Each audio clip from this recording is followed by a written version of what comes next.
Hi, thanks for watching. I have a few questions. This is LA when Los Angeles became a state in April 4th, 1850.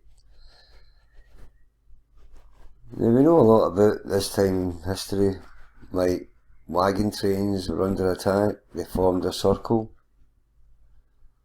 and spent the day trying to shoot Indians off horses. Nah, easy way to do that, shoot the horses first, then be easy to shoot the Indians. Then, actually, when they form a circle, they should actually form a square, because that way the Indians would need to slow down as they took the corners. That's what you shoot them. So the military learned that, because they would chop down the forest and rearrange the trees into the shape of a square.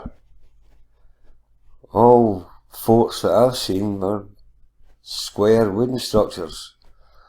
So this is 1850. Have you ever seen a fort built like that? It's a first for me. And I watched a lot of movies and read a lot of books. Right, so this is Los Angeles in 1950 apparently. And in this video I'll be concentrating on this area here. This is Main Street and this is the North End, and here we have Abel Stern's house, adobe house. It's one floor on the ground, and what's it got, like maybe 6 bedrooms. That's Abel Stern's place. Number 12, this here is a hotel, the Bella Union Hotel, and it takes up, what, a third of the block.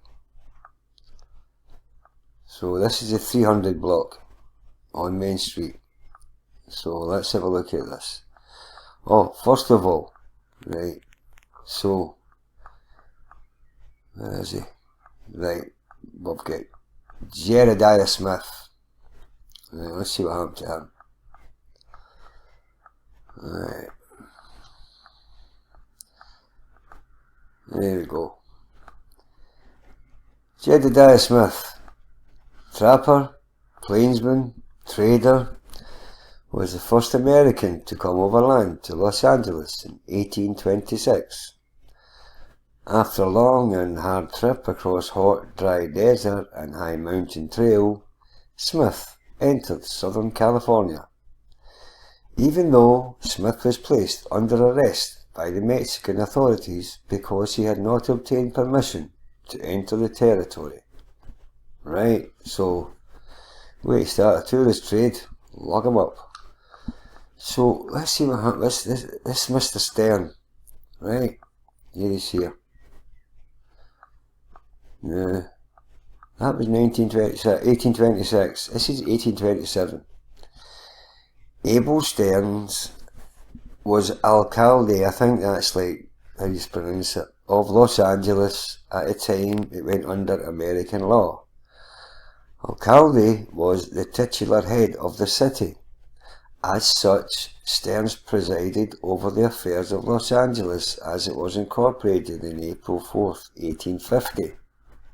Right, but Stern was an early resident of California, having entered the area through San Diego in 1827. He later became one of the largest landowners in Southern California and one of Los Angeles' most successful merchants. That's a globalist right there. So let's go look at the 300 block as it is, or as it was a few years later. Right, so this is the Baker block. Remember I just showed you Abel Stern had an adobe hut? Well, apparently that's where this was placed. It tells you here. Built on the former site of the residence of Abel Stearns, the Baker block was prominent in Los Angeles. Right, so this whole area here is apparently where Abel Stern had an adobe hut. Right, and here it is again. Oh, there's a hotel. But first you look at this. The Baker building was built in 1875 and the third floor was completed in 1878, and the owner maintained a lavish suite on the third floor. Right. Then it tells you it's a drawing of North Main Street showing the location of businesses in the entire 300 block. Starting with the Baker block on the left, the Baker block was built in stages starting in the late 1840s through to 1875. So this took 35 years to build. You buying that? Right. And here it is here. Again. And this is again 1882. And this is one of the first streetlights in LA. And I made a video about this. This is 150 feet high. Apparently there were 7 in the city, and I'll show you what they look like. This is what is at the top of that pole. So I'll add that video in the description. Right, so that's the pole. Right, so it's like 75 feet to get here, then some guys got to stand there and wind down the tap. Nonsense. Right, so here's the Bella Union Hotel. Now, remember on the map from 1850, this here was the Bella Union Hotel, the entire, almost half the block. But here it's here. And this has been cropped for some reason. I don't know why. They do that to take away the background. But what it says here, this is in 1865. And it says here, mounds of dirt and debris from construction in front and to the side of the building. And here's the mounds of dirt and stuff. But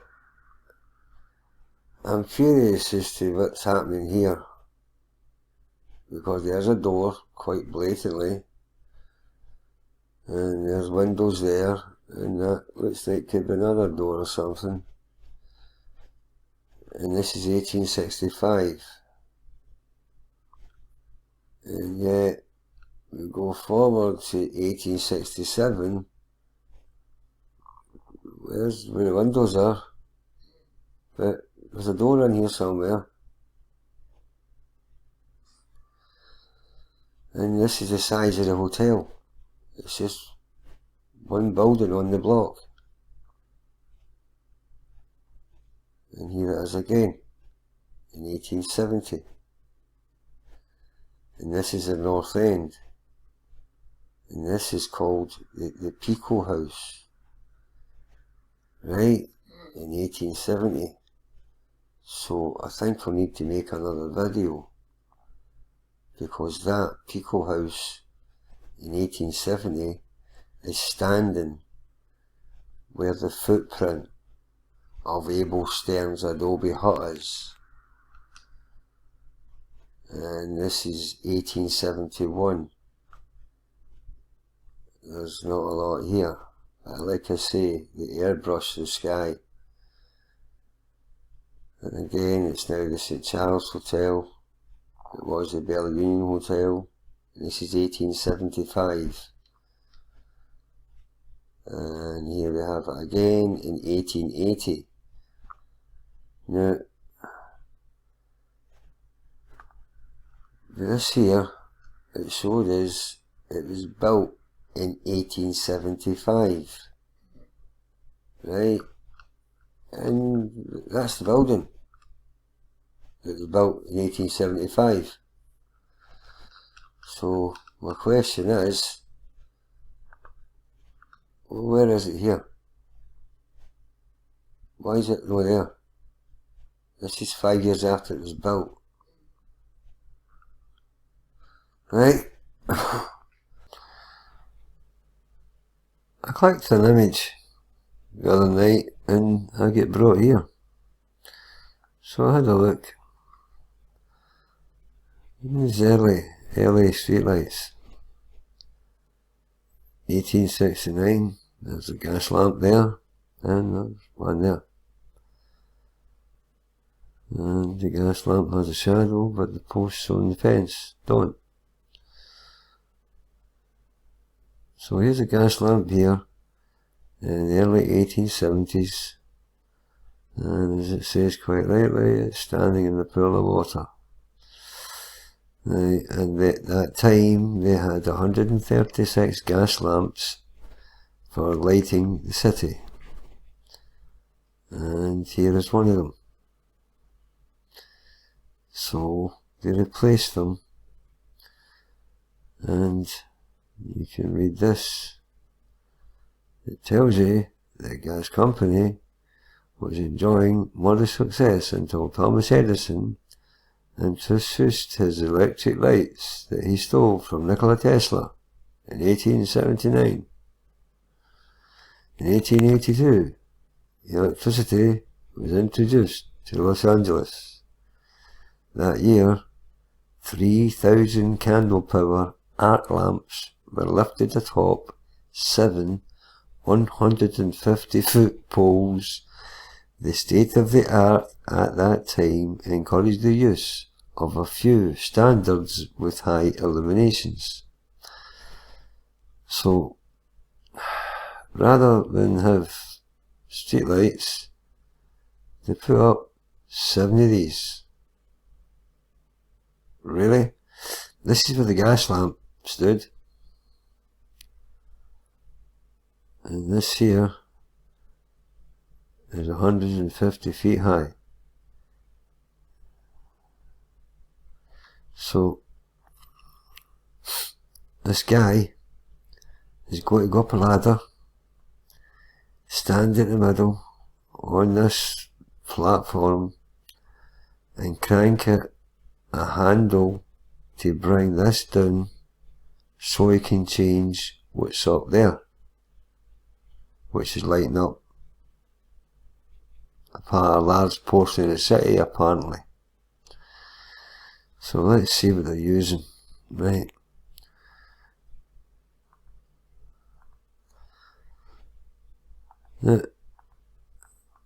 That's where that guy was standing. What's that? What are they? And how do they light up a large portion of the city? There's nothing there. So I looked at arc lamps. Right. Where are they? Right. So there you go. Just for a laugh, I typed in 3,000 candle power arc lamp. And this is all the arc lamps they give you. So, this is an arc lamp, maybe 15-20 feet off the ground. So what good would it be 150 feet off the ground? How bright do they have to be any good? So then I found a photography forum and a brilliant answer. Candle power is an archaic measurement that isn't used anymore. Light intensity is usually measured in lumens, but candle power and lumens don't measure the same thing. Candle power measures the perceived brightness of a light source from a certain direction, but illumines measures the total light output in all directions. Take a candle of a certain size, which is made of a certain kind of wax, light it and make it burn at a certain rate, then look at it from a certain distance. That is 1 candle power. Take that same candle and put it inside an opaque sphere, which is perfectly mirrored on the inside. Open a small portal in the sphere and use a photocell to measure the intensity of the light coming from that portal. You would be measuring how many lumens the candle produced. You cannot say that a lamp of a certain wattage will burn with a certain brightness, and you cannot directly compare candle power to lumens, but you can say that there are approximately 12.57 lumens per candle power. Your average 60 watt household light bulb produces 650 to 700 lumens when burned under standardized conditions, so the 700 lumens translates to 55.6 candle power. So therefore you can estimate that a 60 watt household light bulb burned under the average household conditions might produce somewhere between 50 and 55 candle power, give or take. So, what do you think these were for? I don't believe they had enough light to brighten up anything below them, let alone any distance. Right. This is a photograph of a drone, and it's showing you pretty much the same thing. And I don't know where all these people came from. I'll show you why in a minute. Right. There's another one. So what good's that then? Who's that serving? This guy? Is that it? Quite sure as hell isn't going to do this guy any good. Right. Little drone. And why are they just... What good's that to him?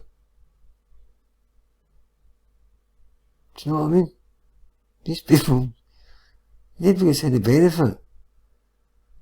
So why is it? This is the future Wiltshire Boulevard. So there's nothing on top of this. So what are they for? I don't think they were for electricity. I don't think they were lights. Now this here, this is Main Street, LA. Right. This is 75 feet. It's another 75 feet to the top. Who's it for? And what does it do? Oh, what's this? Here. Right, so this is showing you light down one direction. There's another one to light up the rail yard. Aye, sure. But this is Main Street. And then, well, this is Main Street.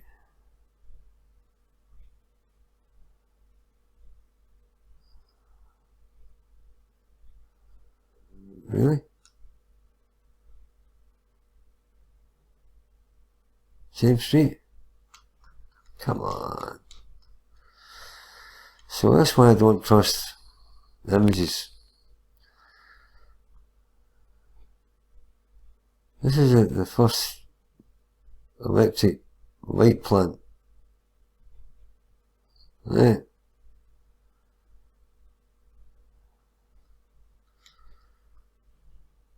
And that's it. An extension.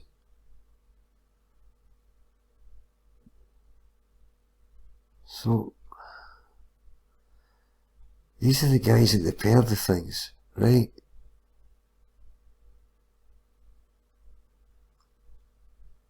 And that's what they use. Right? And they're lucky if it goes 40 feet. And that's what they repair and replace.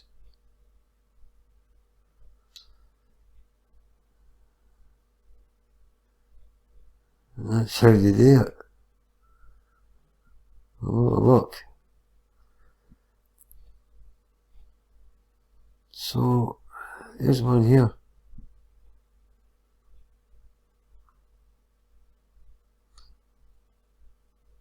It looks a bit moody. And this is the lights they were using, so there's an old one and a new one. That's in 1933. So what did they have hanging for the top of these gigantic 150-foot lights? Any answers? Let me know. Well, thanks for watching. Please comment.